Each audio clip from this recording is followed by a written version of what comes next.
आज के इस दौर में हर इंसान किसी ना किसी शक्ल में स्ट्रेस का शिकार है और ये स्ट्रेस हमारे जिस्म के लिए जरूरी भी होती है। छोटी छोटी स्ट्रेस का मिलना हमारे जिस्म के लिए जरूरी होता है। अगर स्ट्रेस नहीं होगी हमारा जिस्म ठीक तरह से काम नहीं करेगा। लेकिन जो स्ट्रेस क्रोनिक हो जाती है, मतलब लगातार आपका जिस्म स्ट्रेस में है और वो वापस नहीं अपनी नॉर्मल हालत में आ रहा, फिर आपको मसला होता है। और ये क्रोनिक स्ट्रेस बाहर से आपको मिलती है। घरेलू मामलात में कुछ लोग होते हैं जो स्ट्रेस का शिकार होते हैं, कुछ लोगों को काम में कुछ मसाइल पेश आ रहे होते हैं और बड़े लंबे अरसे से पेश आ रहे हैं, जिसकी वजह से वो स्ट्रेस का शिकार होते हैं। आज मैं आप लोगों को बताऊंगा कि अगर आपको क्रोनिक स्ट्रेस हो, काफी अरसे से आपका जिस्म स्ट्रेस में है, तो उसकी वजह से आपके जिस्म पे क्या असरात होते हैं, आप स्ट्रेस को ठीक कैसे कर सकते हैं, कम कैसे कर सकते हैं, वो भी मैं आप लोगों को इस वीडियो में बताऊंगा। सबसे पहले बात करते हैं कि स्ट्रेस आपके दिमाग पे कैसे असरअंदाज होती है। आपके दिमाग में एक पुर्जा होता है जिसको अमिगडाला कहते हैं। लड़ाई, मार कुटाई, गुस्सा, नफरत, प्यार, मोहब्बत, ये सारे जितने भी इमोशंस होते हैं ये अमिगडाला ने कंट्रोल करने होते हैं। और क्रोनिक स्ट्रेस की वजह से अमिगडाला का साइज बड़ा हो जाता है, इसके अंदर एक्टिविटी ज्यादा हो जाती है और उस वजह से आपके इमोशंस बहुत ज्यादा हाइपर एक्टिव हो जाते हैं। छोटी छोटी बात पे आपको गुस्सा आना शुरू हो जाता है, छोटी छोटी बात पे आप जज्बाती हो जाते हैं। ये स्ट्रेस का काम होता है। दूसरे नंबर पे एक और पुर्जा होता है दिमाग में जिसको हिप्पोकैम्पस कहते हैं। और ये जो हिप्पोकैम्पस होता है ये आपकी मेमोरी बनाता है। जो आप नई चीजें सीखते हैं वो हिप्पोकैम्पस की वजह से बन रही होती हैं। और अगर हिप्पोकैम्पस डैमेज हो जाएगा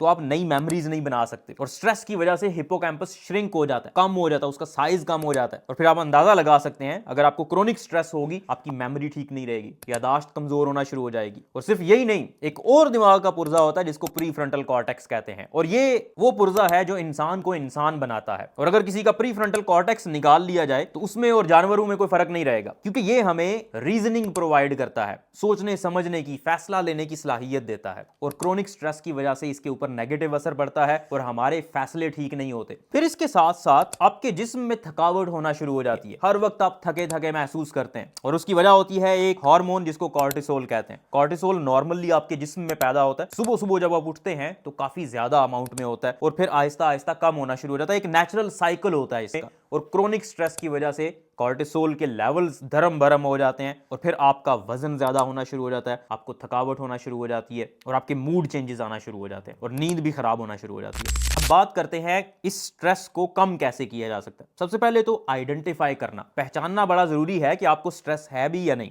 बहुत सारे लोग होते हैं जो स्ट्रेस में होते हैं लेकिन उन्हें पता नहीं चल रहा होता कि वो स्ट्रेस में है या नहीं। अब स्ट्रेस में आपको कैसे पता चलेगा कि आप स्ट्रेस में हैं? वही जो अलामात मैंने आपको बताई हैं, मेमोरी कमजोर होना शुरू हो गई है, आपको थकावट रहना शुरू हो गई है, आपका किसी काम में दिल नहीं लग रहा, आप हर वक्त टेंशन में रहते हैं, आपके दिमाग पे बोझ सा रहता है और आपके फैसले ठीक नहीं हो रहे, तो ये सारी निशानियां स्ट्रेस की हो सकती हैं। और फिर आप आइडेंटिफाई भी कर लेते हैं काम की वजह से स्ट्रेस है, काम बहुत ज्यादा है, या घर में कोई प्रॉब्लम हो रही है, घरेलू मसाइल हो रहे हैं, उसकी वजह से स्ट्रेस है। पहले तो उसको ठीक करना बड़ा जरूरी है। जब आप उसका सोर्स पकड़ लेंगे कि ये वजह है और इस वजह से ये मेरे साथ मसला हो रहा है और उस सोर्स को ठीक करने की कोशिश करेंगे तो आपके बाकी सारे की सारे अलामात ठीक हो जाएंगे। लेकिन मिसाल के तौर पे आप वो ठीक नहीं कर सकते या उनको टाइम लगेगा, आहिस्ता आहिस्ता ठीक होंगे, तो आप कुछ और चीजें हैं जो कर सकते हैं जो आपके जिस्म को एटलीस्ट नुकसान नहीं पहुंचाएंगी जो स्ट्रेस की वजह से आपको नुकसान पहुंच रहा है। और स्ट्रेस फिर आहिस्ता आहिस्ता कम होना शुरू हो जाएगी।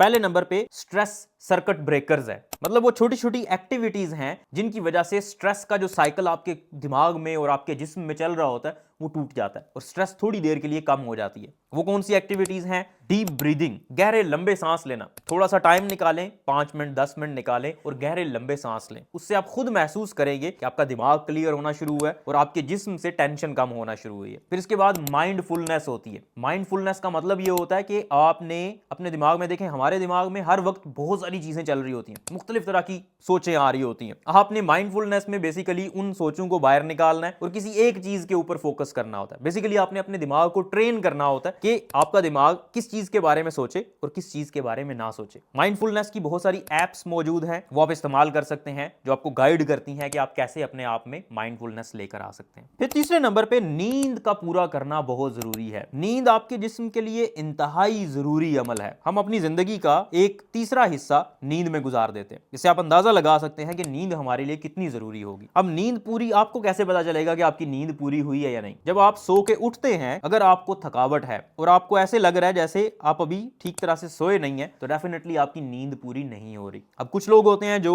6-7 घंटे सो के उनकी नींद पूरी हो जाती है, वो बिल्कुल फ्रेश होके उठते हैं, और कुछ लोग होते हैं जिनको 8 घंटे, 9 घंटे, इवन 12 घंटे तक भी सोना पड़ता है अपनी नींद को पूरा करने के लिए। तो जितनी भी आपकी नींद है वो पूरा करें रूटीन के मुताबिक। ऐसा नहीं, मैं अक्सर मरीजों से पूछता हूं आप कब सोते हैं, किस टाइम सोते हैं, तो वो कहेंगे दैट डिपेंड्स, कभी कभी 9 बजे सो जाते हैं, अगर मूवी देख रहे हैं तो 12 बजे सोएंगे या 1 बजे सोएंगे। तो ये चीज जो आपकी है, रूटीन आपकी नहीं बनेगी अगर, तो आपकी नींद डिस्टर्ब रहेगी और उसकी वजह से आपकी स्ट्रेस और बढ़ती जाएगी, क्योंकि नींद के वक्त आपका जिस्म रिपेयर हो रहा होता है, जो जो डैमेज हुआ होता है उसको ठीक किया जा रहा होता है, आपकी मेमोरी को कंसोलिडेट किया जा रहा होता है, जो मेमोरी जितनी भी आपने चीजें याद की हैं, देखी हैं, उनको दिमाग प्रोसेस करता है सोते वक्त। फिर चौथे नंबर पे फिजिकल एक्टिविटी है। वर्जिश आपके जिस्म के लिए बहुत जरूरी है। जब आप वर्जिश करना शुरू करते हैं तो आपके जिस्म में बहुत सारे पॉजिटिव असरात आते हैं। अब प्रॉब्लम यह है कि हम लोग वर्जिश सिर्फ उस टाइम करते हैं जब हमारा पेट बाहर निकलता है, और वर्जिश थोड़े दिन करके हम वर्जिश छोड़ देते हैं क्योंकि हमें लगता है कि पेट तो अंदर जा नहीं रहा, तो वर्जिश का क्या फायदा। हालांकि वर्जिश आप एक बिल्कुल मुख्तलिफ काम के लिए कर रहे हैं। आप वर्जिश कर रहे हैं अपने जिस्म को हेल्थी रखने के लिए, और अगर पेट बाहर भी निकला हुआ है, वर्जिश करने से अंदर नहीं जा रहा, तो भी ऐसा नहीं कि आपको बाकी फायदे नहीं हो रहे होंगे, बाकी फायदे आपको 100% हो रहे होंगे। आपके जिस्म से जो खतरनाक चर्बी है वो आहिस्ता आहिस्ता कम हो रही होगी, आपके मूड में बेहतरी आ रही होगी, आपकी स्ट्रेस कम हो रही होगी। तो ये सारे फायदे आपको एक्सरसाइज से मिलते हैं। इसलिए इस चीज से परेशान नहीं होना कि आपका वजन तो कम नहीं हो रहा, आपको क्या फायदा एक्सरसाइज। फिर इसके बाद बहुत जरूरी चीज है आपका अपना फ्रेंड सर्कल, आपकी फैमिली और आपके दोस्त। अपने आप को हमेशा ऐसे लोगों से सराउंड करें, ऐसे लोगों में रहें जो आपको खुशी देते हैं और जो आपका ख्याल रखते हैं, आपको तंग नहीं करते, आप पे ताने नहीं कसते, आपकी दिल आजारी नहीं करते, और आपको इनकरेज करते हैं। कोई भी काम आप करते हैं तो उसके लिए आपको सपोर्ट करते हैं। बहुत कम लोग ऐसे होते हैं, लेकिन हमेशा ऐसे लोग तलाश करें जो आपको सपोर्ट करें, और जो लोग आपको सपोर्ट नहीं करते उनसे दूरी अख्तियार कर लें। ये स्ट्रेस को कम करने के लिए बहुत जरूरी है। फिर आपकी डाइट बहुत बड़ा रोल रखती है स्ट्रेस मैनेजमेंट में। अगर आपकी खुराक अच्छी नहीं होगी तो आपको जो एसेंशियल चीजें हैं, जिन चीजों ने, देखें, आपकी खुराक जो अच्छी खुराक होती है उसमें विटामिन होते हैं, मिनरल्स होते हैं, एंटीऑक्सीडेंट्स होते हैं, ये ऐसी चीजें होती हैं जो आपके जिस्म में जितनी भी सोजिश और इस तरह की चीजें हो रही होती हैं उनको कम करते हैं, उनको ठीक करते हैं, रिपेयर करते हैं बेसिकली आपके जिस्म को। और अगर आप ऐसी चीजें इस्तेमाल ही नहीं करेंगे, खाएंगे ही नहीं, तो आपके जिस्म में नेगेटिव चीजें बढ़ती जाएंगी, टॉक्सिसिटी बढ़ती जाएगी आपके जिस्म में। इसलिए खाने का अपना बहुत ख्याल रखें, डाइट का ख्याल रखें, सब्जियां, फल अपनी खुराक का हिस्सा बनाएं। आखिर पे, अगर आपको ये सारे काम करने के बावजूद स्ट्रेस से बहुत प्रॉब्लम हो रही है और आप कॉप नहीं कर पा रहे, तो हमेशा साइकाइट्रिस्ट से या अपने डॉक्टर से बात करें।